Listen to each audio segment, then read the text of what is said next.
Okay, let's go on with roll call. I'm just going to call it as I see it. Tom Keegan. George Theodorides. You scared him away. I He did, right? Video yesterday. George Theodorides. I'm here. He better show up too. Don Tides here. Kadeem Robert. Present. Okay. All right. And so we do have a quorum. And so we're going to move on to the minutes of the October 13th, 2021 minutes. A motion? Got a motion from Mr. Keegan? Okay. All in favor? All right. So do we have anybody, Delene, for public participation, or Ken? We do not. Only when the event comes up for discussion. Okay. All right, no old business. So we're gonna move on to new business. The city of Norwalk reserves the right to cancel the event for public health or safety reasons as determined by the city of Norwalk in its sole discretion. The city of Norwalk shall not be liable for damages arising from the cancellation of the event. 5.1, approve the use of Calf Pasture Beach and immediate surrounding grounds by Newark Department of Recreation and Parks for their first annual Jingle Bell 5K to be held on Saturday, December 4th, 2021 from 9:30 a.m. to 11:30 a.m. Set up to begin at 9 a.m. with tear down no later than 12 p.m. Approximate attendance 500 people. Madam Chair, if you don't mind, Madam Chair. Yeah. Can we skip to item number 3? Sandy's having a little bit of issue logging on. She's going to be a couple minutes. She's just texting me now. So if we There can, she if you is. don't mind, Oh. if you could just skip to item number 3. Okay. Thank you. Is she on? Oh, there she is.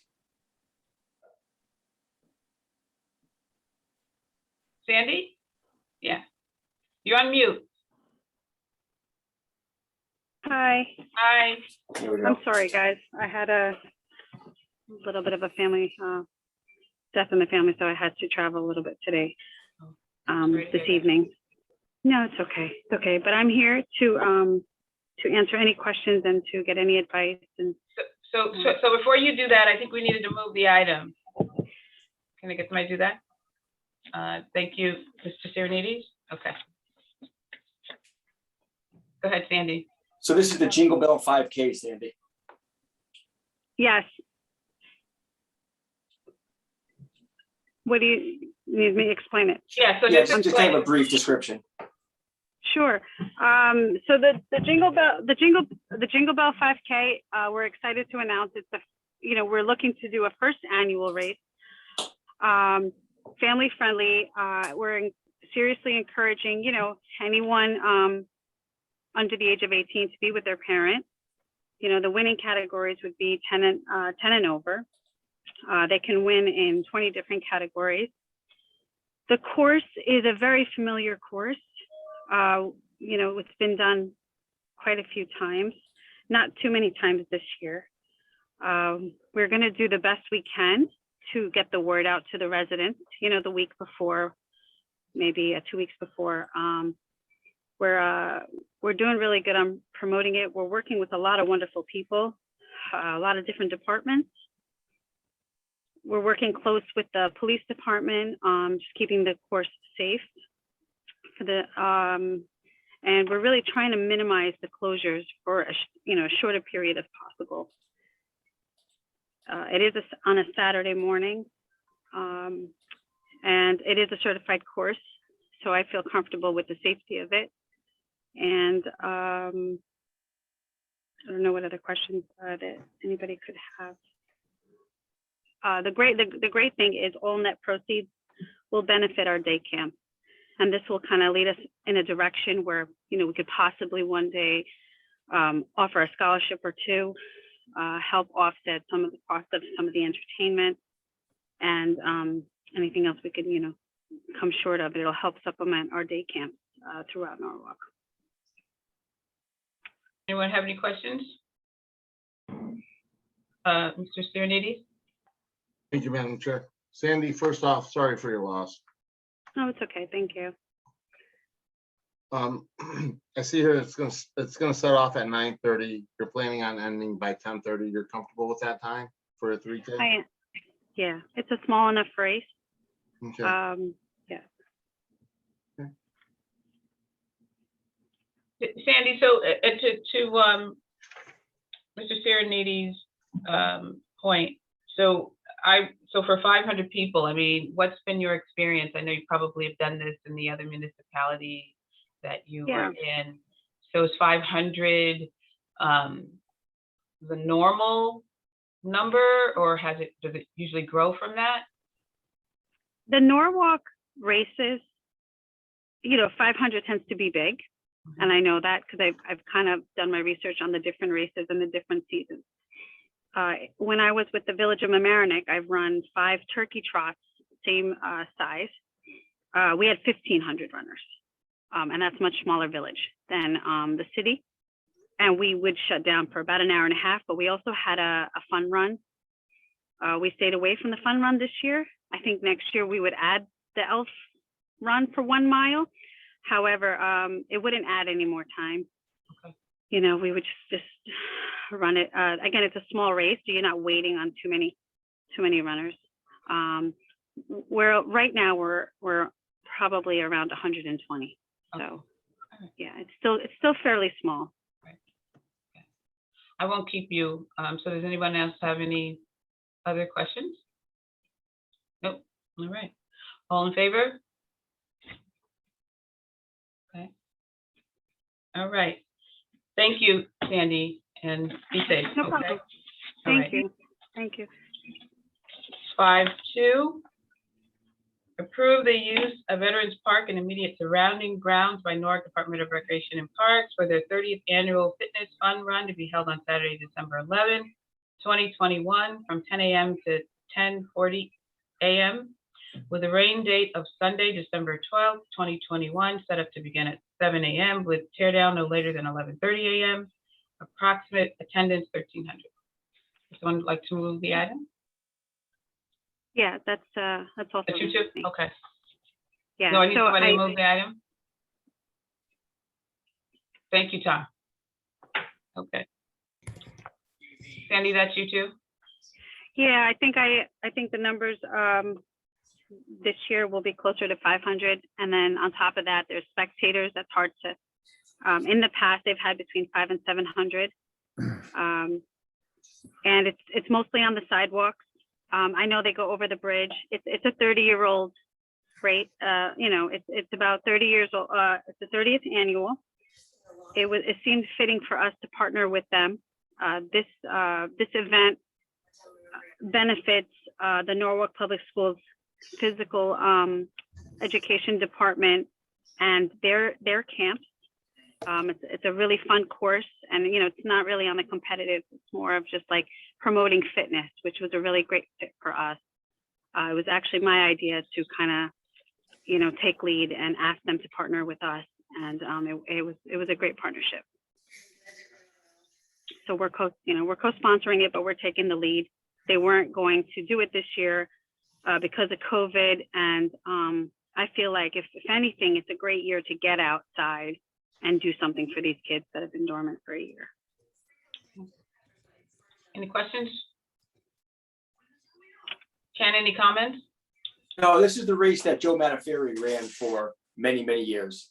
So like Sandy said, it's going to be a great partnership now between MPS and Rec and Parks. All right. All in favor? Abstentions? No? Okay.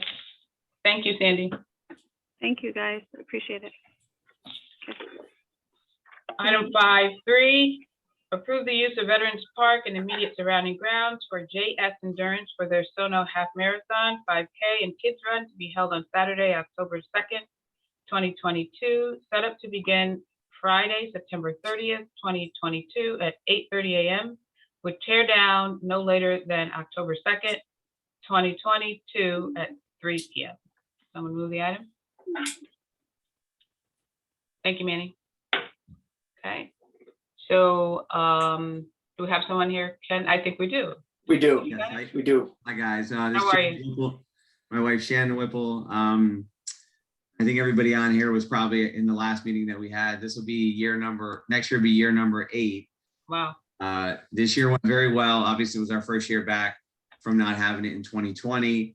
As you guys know, we moved it to a Sunday a couple years ago, and that seemed to work out very well. We started a little bit earlier now, and I had to follow up with the police department since this year's race, and they said virtually no complaints, no nasty emails to us, which is always great. I think literally we received one email from a resident that got stuck in traffic, but when you get one email in a given year, obviously that's always a great thing. Everybody seemed to enjoy it. Weather was great. So we're excited for next year. We wanted to try to set the precedent to make sure that we lock in the first Sunday of October every year, just because we've bounced around a little bit between the first and the third week. And it just seems to work out well. So that's why we wanted to just get on it early. You guys have any questions? Hey, George. Nothing negative. I'm sorry. Go ahead, George. It's a great event. I think it worked out much better since you guys moved it to a Sunday. Personally, I feel like it's been a lot easier and smoother of a marathon. 1,800 people. It's moving up, huh? I mean, the first year, believe it or not, the second year we had the most. I think the first year was like 17 or 1,800. The second year was around 2,000. And then we've hovered around like 1,500 most years. It kind of depends on what other races in the Connecticut area fall in the weeks leading up to it or after it. So I expect between 1,500 and 1,800 will probably be this year. I mean, we signed up about 1,250 this year, about 1,000 ran it, which is kind of normal. So, and that was considering that the Boston Marathon this year moved to the week after our race. That's usually in April every year on Patriots Day. So a lot of runner friends of mine were like, yeah, we don't really want to run a race the week before a marathon. So I think hopefully if most races are back to normal next year, which I'm sure they will be, I think 15 to 1,800 is reasonable. So and we have all the same sponsors, all the sponsors were excited. I mean, it seemed like there was a lot of spectators out this year. I know hotels were pretty booked, which was cool. As usual, restaurants that I saw when we were driving through Sono after the race were all packed. So, I mean, I think it's a great thing for the city. We love doing it. It's a lot of work, but, you know, we love doing it. It's a great event and understandable. 1,800, that's very respectable. It's great to see the turnout every single year. Madam Chair, I'm all for it. Great.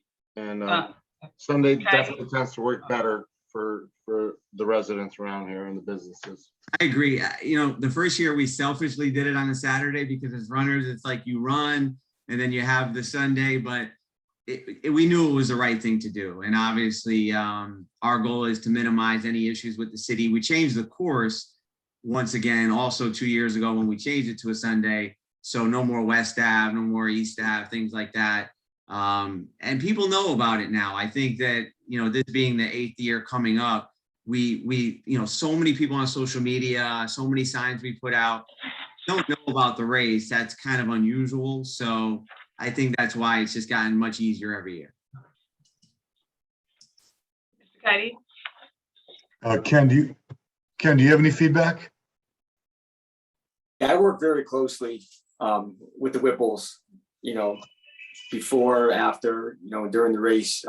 No issues at all. I mean, we have it down pat now, you know, like they were explaining. So no, it's seamless. It's an easy event. Great, thank you. Thank you. I can't express enough how great North Parks and Rec is, the police department, the amount of drive-throughs that we do with the police. I think I did 3 this year with Sophia and Andy, which I was bummed to see that he's retiring after 29 years, but good for him. The DPW guys, I mean, so many people I meet with before to just make sure everybody kind of knows what they need to do. There's a lot that goes into making sure that it goes very, very smooth and it's very safe. And everybody, I mean, everybody does a great job. So it's everybody pitches in, which is awesome.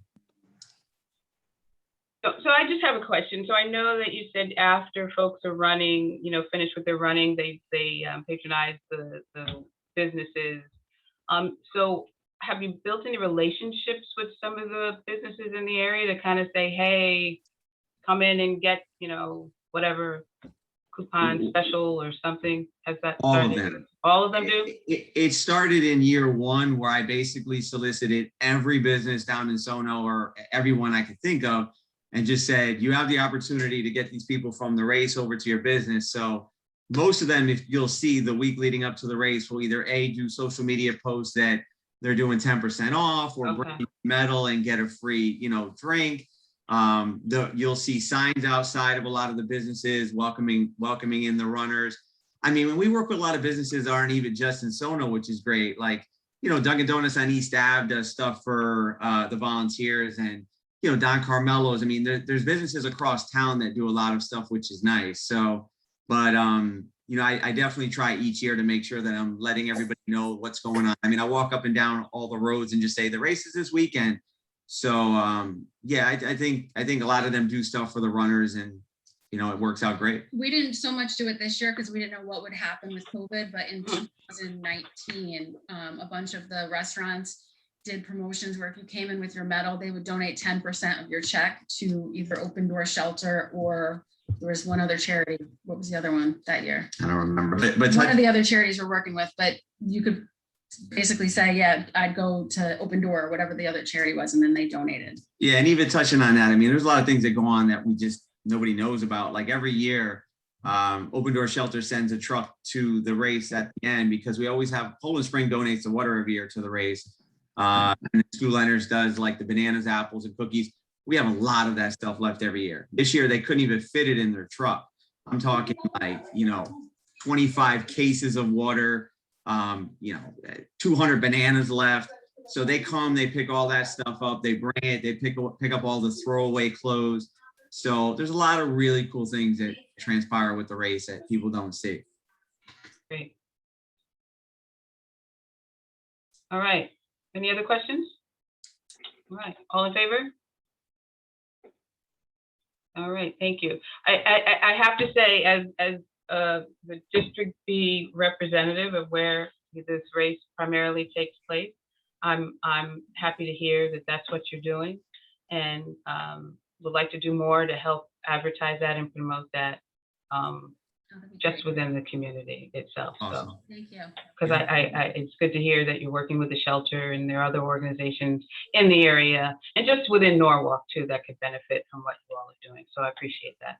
And it starts early. It's not just race day or after. Right. I mean, Open Door is a place we work with all year long. I mean, whatever we could do for them, we do. And there's a lot of really cool things that have opened up. I mean, Garavelle this year was our title sponsor of the race. They keep saying to us, how can we do more? So now it's the Garavelle Sono app. So part of what we made them agree to when they came on as a sponsor is, yeah, you're going to give us more money to make the race better. But we told them that a portion of that needed to go to 2 charities.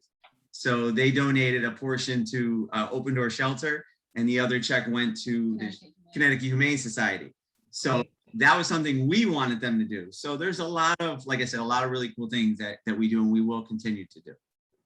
Good to know. Thank you. Thank you, guys. Have a good night. Good night. Oh, I'm sorry. Did you guys approve it? Yeah. Thanks. Have a good night. Best of luck, guys. Bye-bye. Thank you very much. All right, so now we're on to 6 for discussion purposes, traffic, mobility, and parking signage recommendation for Pastor Beach, presentation by Mr. Emery. Good evening, everybody. Good evening. Thanks so much for having me. So my name's James Emery. I'm the Assistant Director of Parking for the City of Norwalk. I just started here in early August. And one of the responsibilities that I have is the citation hearings that we do once a month for people who are contesting their citations. The first one I went to was in August, and as part of my process, I tried to look at some common factors of issues that pop up during these hearings to see what we can help, see what I can do to help mitigate citations, right? Because it's unfortunately it's a necessary evil, and it's something we don't want to do, but sometimes we have to do it. So anything that I can put together to kind of help the citizens of Norwalk receive less citations, I think is a win for everybody. One of the things that happened that I noticed during that first set of hearings was a good amount, one of the common factors was the calf pasture non-resident parking. We were receiving a fair amount of citations for what turned out to be just kind of simple misunderstandings. So what I wanted to do was kind of figure out, I had never been down there before. I was new to Norwalk. So I decided, like, you know, it's a fresh set of eyes. Let me just drive through, pretend I'm coming down to visit the beach, which is absolutely gorgeous, by the way. You guys do a fantastic job. I mean, I'm not sure I've seen a beach like that in Connecticut. So kudos to you guys for what you guys are doing down there. So I went through, I pretended like I was a visitor. I certainly ran into some questions. Some things weren't quite clear. So I wanted to put together a little bit of a presentation, just kind of on what we can see from a parking perspective that makes things a little more clear and obvious for the parkers that are coming down there, which is going to help increase revenue, because, you know, that's revenue that goes to you guys. And if they're paying, then you guys will make sure you receive that revenue, which is something you deserve. You know, the beach needs that revenue. So I did a complete inventory and audit of every single sign that's down there, every signpost that exists, the traffic pattern, the flow pattern that you guys have set up. And I interviewed some people that were down there, talked to them, and a few people that came in for the citation hearings I actually interviewed afterwards as well, just to kind of get an idea of what people are seeing when they're going down there, and the common issues that are popping up. After that, I went and I had a conversation with Ken, who's been absolutely wonderful and helping me out, getting some of the historical information, some of the changes that have happened recently down at the beach, and kind of where you guys are now and how you ended up there. And I felt like during this off season, since we've hit the off season, this might be a good time to if we decide to implement some changes, to implement them to make things easier for the upcoming season in the spring. And really the big thing is getting a clear understanding of where non-residents need to go via some better wayfinding, and then how to pay when you're there. Because right now, if you miss the designated non-resident parking area, there aren't really any signs that help direct you on how to pay, or if you even need to pay. So there's some confusion in that regard. So I've put together a small presentation, and I'd like to share my screen if you guys don't mind. And I can show you guys the PDF that I put together. And as I go through, feel free to ask questions in the middle. I certainly don't want you guys to forget your question and wait till the end and then you're not sure what you wanted to ask. So feel free to interrupt me as we go. So let me just share my screen here really quickly. Can you guys see the PDF? Okay, great. So I have examples of some signs that we built up. You know, one of the things we want to do is unify all the signs as well in every part of the beach to make sure no matter where you go, no matter what you're doing or what you're looking at, everything is unified, it's clear, it's concise. And this will also help us clean up a lot of the extra signposts that are there, and give it a much more cleaner street view for the pedestrians. So my first recommendation is, as you come in, a wayfinding sign that points the non-residents or the people who are visiting Ripkas to how to get there. So I think something down here near the split, as telling if you're a non-resident beach visitors or Ripka's residents, turn here. And that would allow people to come into this area here, where they can park here, where it's nice, it's segregated, it's clear. This is where all of our park mobile signs are now. So if if a non-resident happened to drive all the way around the circle and come in from the other side, at that point, there is no way to understand how to pay at the beach currently. So if they just grab a spot and leave, they're going to get a citation. So as they pull into here, it's very clear. There's the park mobile signs that do currently exist here. I recommend a couple of signs here that say something along the lines, and we can work on the verbiage, but something along the lines of resident parking and Ripka's restaurant visitors beyond this point, so that it's a funnel point for all vehicles. This also allows residents to turn into this lot as well, and it still allows them to access the entire lot. It still points out where Ripka's parking is, and it makes that a little more clear. Because the other thing is a lot of people are saying, hey, I just went down there to visit Ripka's. I didn't see the Ripka's park. I didn't know there was Ripka's parking. The first time they heard of it was when we told them during the citation hearing, as trying to educate them so they come back and don't get another citation. So that allows them to come down here and flow to the Ripka's parking. Non-residents can come down here as well. And then this really just helps guide all non-residents into their non-resident parking area only, unless they want to visit somewhere else. And then it allows them to have the option to get there. I think this would cut down on the amount of citations and the people coming in to contest those citations greatly. Right now, you'll notice the red X's on here are current signposts that exist that I think we can remove completely, that aren't needed. This also puts a wayfinding sign here as you come around the corner, guiding you to the Ripka's parking, because you've got those 10 spaces, and the 10 spaces are marked out clearly. But one of the things that we hear is once you come into the lot, unless you're right on top of those spaces, you actually don't see the signs and don't know where, how to get to the Ripka's parking. So part of that is giving them advanced knowledge of where the Ripka's parking is and how to get to that.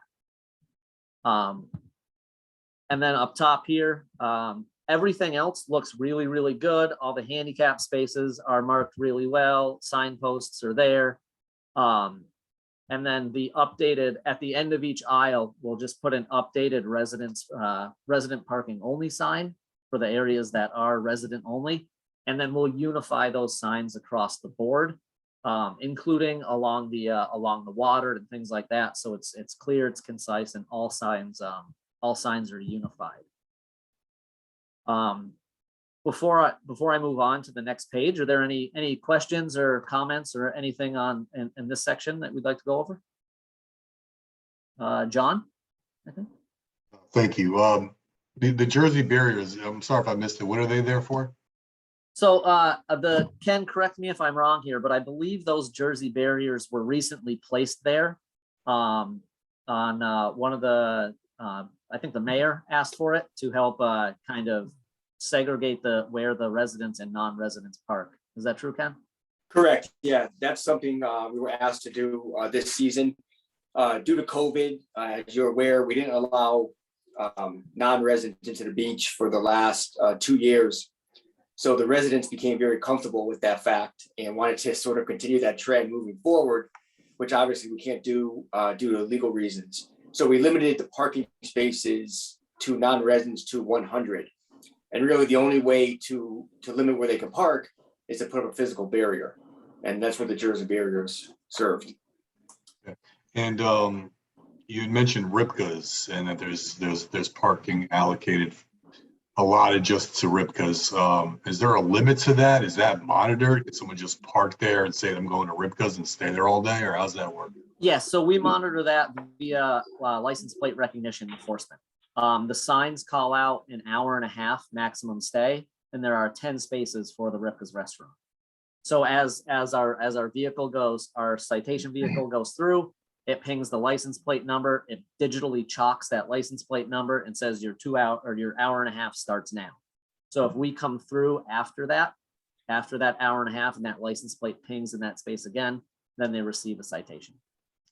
And also Okay. I'm sorry, John, Tom had his hand up. Go ahead, John. I just got one more quick one. I know, well, I don't know if you're aware, James, but there's talk of allowing access to the marina via Calf Pasture Beach, and then there was talk of reconfiguring lanes and so forth. Are you aware of that? And if so, have you included that into your plans? Ken, this is what we spoke about when we met, correct? Correct. Yes, so I am aware. This is what this will do is this is a fairly, it's going to be a fairly cheap solution that I think will help everybody and also increase your revenue. I spoke with Ken, and when we get to the point where you guys are kind of reconfiguring the traffic flow patterns and things like that, then we'll sit down and discuss to make sure that, the signage is clear and we're following the right signage ordinances and things like that for that redevelopment purpose. Thank you. That's all I John, have. nothing with the lot reconfiguration, John, is even going to happen until a year from now. So this would be sort of a quick in-between fix until that is done. Got it. Thank you. Tom? Yeah, hi, thank you, Madam Chair. Mr. Kites did ask one question I had about Ripka's having designated parking. I did not know that they did have that, but that question was answered. My other question is, have we ever considered using different colored striping for parking spaces for non-residents? That's actually in the plan, Tom. Yep, for the lot reconfiguration, that's actually in the plan. Okay, all right. Yeah, What we I originally brought that to Ken's attention, and that's when he started to tell me about the redevelopment plan, which is why I decided to leave that off. Painting tends to get a little bit more expensive, so why paint the spaces if you guys are just going to go over it, after next year?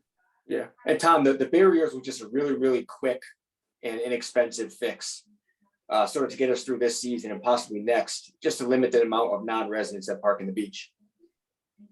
And one, just a comment, Ken and Mr. Emery, is the more signs we can remove, the happier Mr. Keegan will be. I said the same thing to Miss Emery.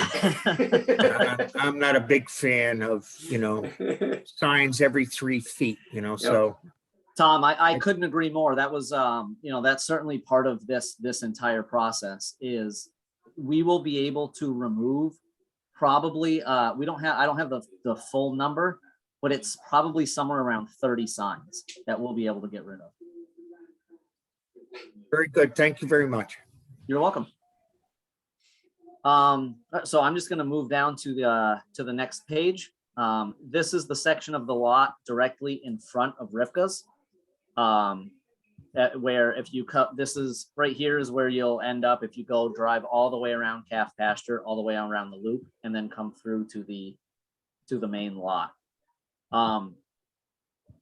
Two things that I think are extremely important here is, and I'll provide you guys a copy of this PDF so you guys can all view it as well. I wanted to zoom in enough to make sure you guys could see it, but it's hard to see everything at the same time when I do that. So I do apologize. But what we want to do is some wayfinding here that says, Ripka's parking straight ahead. And then also where I think will be the biggest game changer is right here at this diamond is Ripka's restaurant parking with an arrow. Because when you come in here, again, we've got the 10 spaces here allocated for Ripka's parking, but you will not see those signs unless you happen to take a left down this pathway here. So what it'll do is you'll know that you're still in the right area here to find the Ripka's parking. And from here, you can very clearly see, you'll be able to see this sign very clearly on that Ripka's parking is in this row. And then one last sign here that says, that basically lets you know that there is no more Ripka's parking. It's resident parking only beyond this point. So, if you come through here, these 10 are taken up, that's kind of your only shot. So that's pretty much the only set of changes here.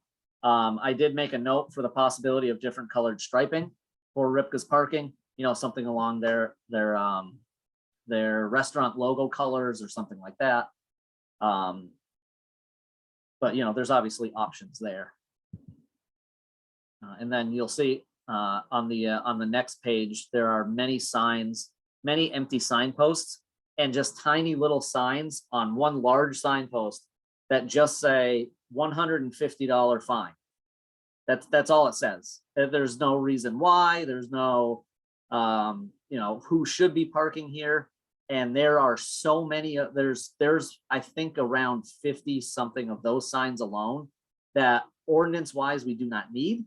That I think we can get rid of completely because they don't actually provide any information that is helpful, and that'll help really clean up with the excess amount of signs that are there. So if you combine that with the amount of other regular signs and signposts that we can remove once we do this, if we move forward with this, I think you're going to see a very, very big difference in the overall feel and viewing of the entire parking lot. Yeah, most of those single signs, they used to have a park mobile sign above them. But since the parking configuration was changed on where we could park non-residents, we just went around this spring and took all the park mobile signs off. So it used to say park Gotcha. mobile, and then that's why there's a $150 fine underneath. Perfect. Yeah, so like I said, this spring was kind of a rush. We just kind of, the decision was made late in the game. So we just kind of rushed around and did what we kind of had to do to make it a little bit easier. Fair enough. And I think having the segregated area for non-resident parking, I think it's a wonderful idea because it actually for the financial benefits, but it also helps keep the signage clear in the lot. Because if you just left it random, non-residents and residents could park together, and then the only thing we did was enforce the LPR, then you would have to plaster this lot with more park mobile signs. And that it's just not what we're looking for. We're trying to keep this scenic and nice. And so by doing that, it really allows you to minimize the amount of signage that needs to be up. So I think that really worked out well. And that was a great idea by you guys. The next section is down on the far end of the loop. I believe it's the southern tip. So once you get past the, I believe there's the sailing school that's down there, and the, what's the other building that's down there? Coast Guard. Coast Guard, thank you. Coast Guard. Once you get past that area, I think it's good to have another reminder that it's resident only or Ripka's visitors beyond this point. Just one more, larger sign that just lets everybody know. And then cleaning up the signage here along the beach entrance. I think it's good to get rid of. We can get rid of a lot of signs here and really combine a lot of those signs and make them unified along the beach. So we can still get the same message out. We can still make sure we're covering the same amount of people that we're covering, but we can lessen the signs and make them more clear. And I think that's important as well, especially right along the beach where it is the most scenic. That's a gorgeous ride.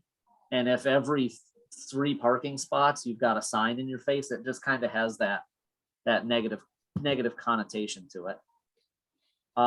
As you go around this section here, I think it's important to add the same signage for not resident parking only, because as of right now, there is no signage whatsoever in this area except for $150 fine.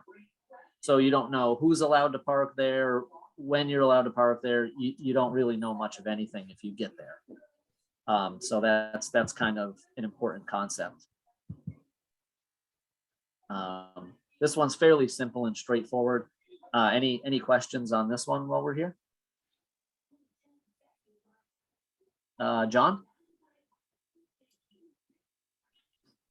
Sorry, I was on mute. Well, the number one complaint I hear from residents is that there are far too many out-of-towners using our parks. And this is the only case where I won't lose any sleep by out-of-towners getting ticketed.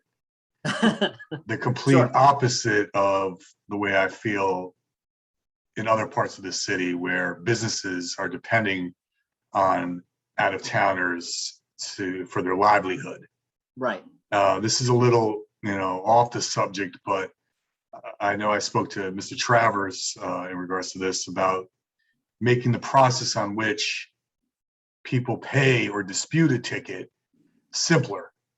So I find that, people are more likely just to pay the ticket instead of, excuse me, going to or Water Street office to dispute it and going through that process.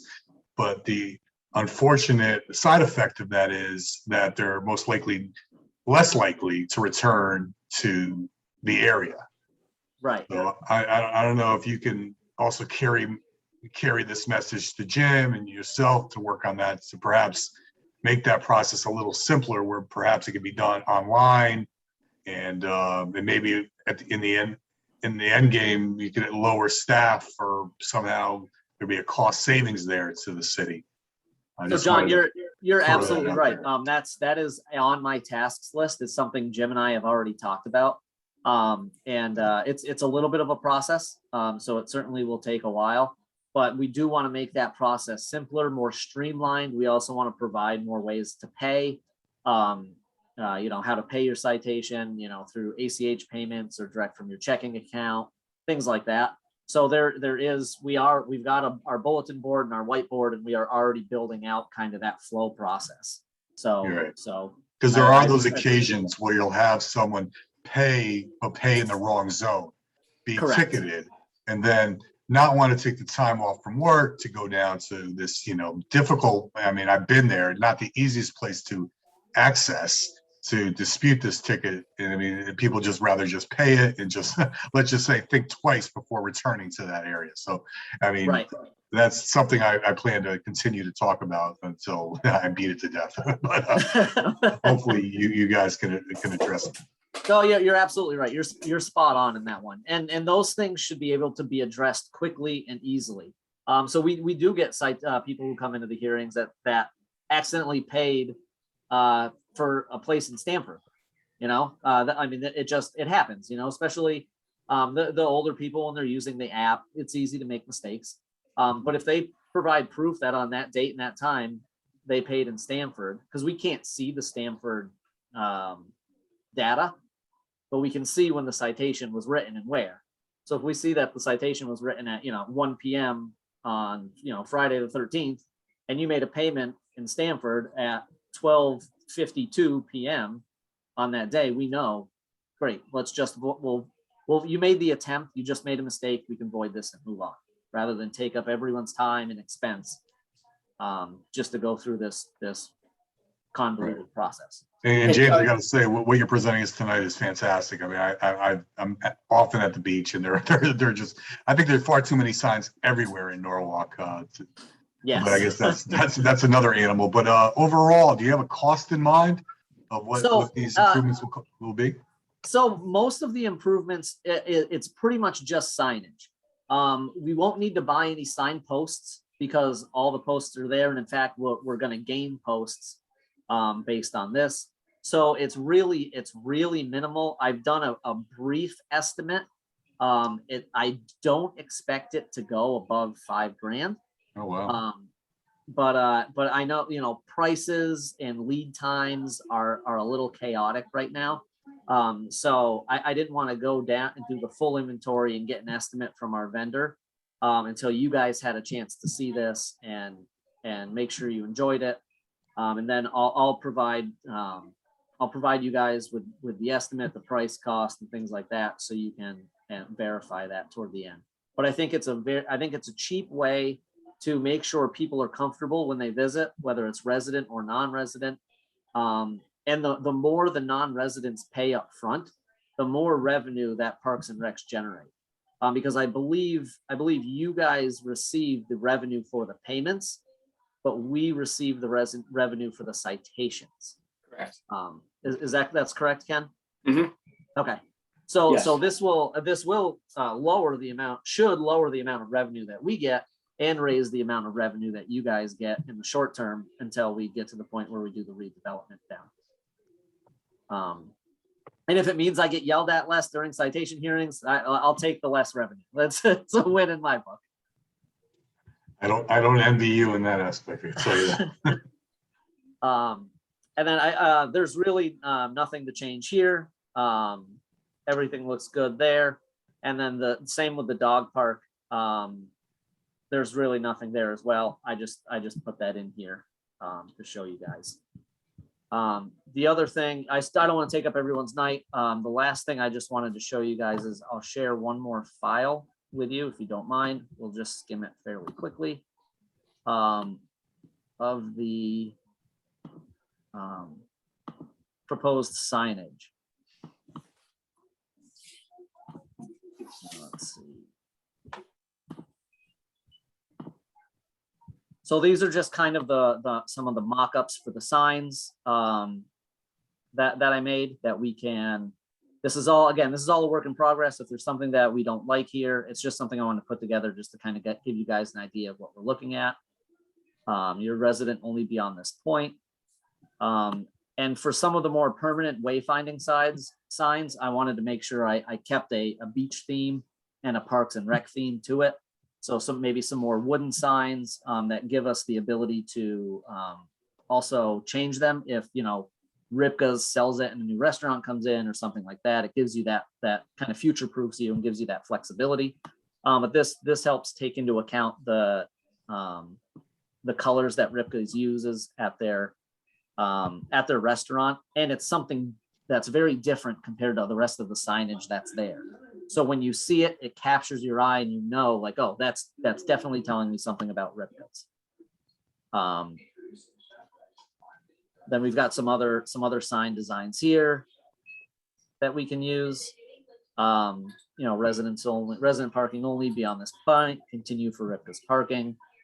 And again, all this can be changed. The color can be changed. The material can be changed. But I wanted to get something down so you guys could view it because time flies, and before we know it, the off season is going to be over. So I just wanted to get something to you.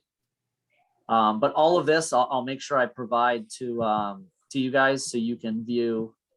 You can view it at your leisure. Take a look at it. Put some notes, some comments down, and we can sit down and discuss this again further if we need to. Then we can get something really finalized. I'll get a good estimate to you guys as well for the numbers, and then we can go from there and make this happen. Great. So any more questions for James? So thank you for this. It's a good start. And from the sound of Mr. Kites and Mr. Keegan, we're off to a good start. And I think, when are we going to implement this? What do we? I know we've got to look at it, but what's the time frame we're looking at? So, I think once we agree on the verbiage for the signs, really after that, everything is just getting the signs and getting them ordered. I mean, signs are usually 3 to 5 weeks for delivery. Depending on which vendor we go with. But I do have a lot of vendors, a lot of contacts, and some discounts that we can kind of work on. So, I mean, we could theoretically have this done in about a month once we approve the design. Okay. And when it comes to putting the signs up and things like that, my team, Laz, is more than happy to come down and work with Parks and Rec or DPW to get the signs up and make sure they look well, they're level, they're balanced, they're all at the right height, all the little things, the devil's in the details. Right. So we're more than happy to help provide the labor and get that done as well. Okay. All right. So no more questions. Thank you, Mr. Emery. Thanks so much, everybody. I appreciate it. If you need anything, I'll be sure to provide my contact information so you guys can reach out to me directly, and we'll go from there. So Ken, are you sending this information to us once you get it, or Emery, somebody's going to send? Yeah, James can send it to me and I can distribute it to the committee. Okay. Perfect. Thank you. Thanks so much. Have a good Thanks, night. James. You too. Okay. So I guess we need a motion. Want to make a motion to adjourn? George? Wait, hold on. Benny? John? Motion to Everybody put their adjourn. hands up? Motion to adjourn. Oh, we should have had a toast. No, it's okay. I just wanted to say before we adjourn, Thank it was you. a pleasure working with everyone here. The support staff that we had, absolutely amazing.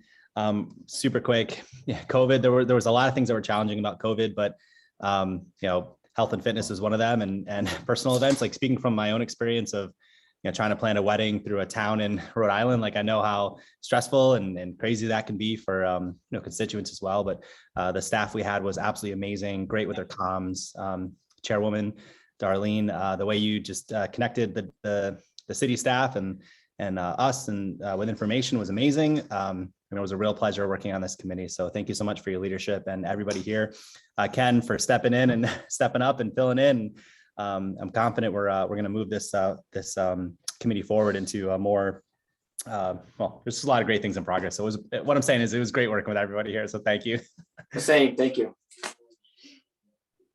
Anybody else? Go ahead, Well, George. now I feel like I have to speak after Manny just said all those nice words. Agreed. I've dealt with Ken for a very long time. I've seen him come, go, and he's back here again. And Ken, you are the solid, you are the rock. You are. Thank Darlene, you. you stepped up and took charge of this committee and changed it for the best. You did. I just want to thank everybody. You guys have done a tremendous job. The staff is incredible. We have a great staff here, and we always have to think about that and take care of them. They're the ones, they're the support. They're the ones that get the job done at the end of the day. Right. It wasn't easy at all. So. Just thank you, everyone. Darlene, keep up the great work. You're crushing it. You're awesome. Guys, we're going to miss you, but we're not gone. You know where to find us. I said whatever I said the other day, but I have to say, for my first time chairing the committee, I couldn't have asked for a better group of committee members. And so I just appreciate each and every one of you. You made it easy, so I appreciate it. I really, really do. And Ken is just fun to work with. And you make it easy for me. And I really, really appreciate you so very, very much. Yeah, thank you. And we appreciate the support. The support's needed, and you guys are always there. Anytime I ask for something, you guys have my back, and I appreciate that. And Delene, we can't forget you. Aren't you on the line? I am. Thank you. You keep us in line, girl. So, it's not easy dealing with us. So It's not easy at all. At all, right? That's on the record. Hey, next time you guys see me zooming, I'll be zooming next to Tom Keegan at his house. Yeah. All He right, only lives a guys. block away. So now do we get a motion? Yeah. Who wants Everybody. it? We all said it. Motion to adjourn.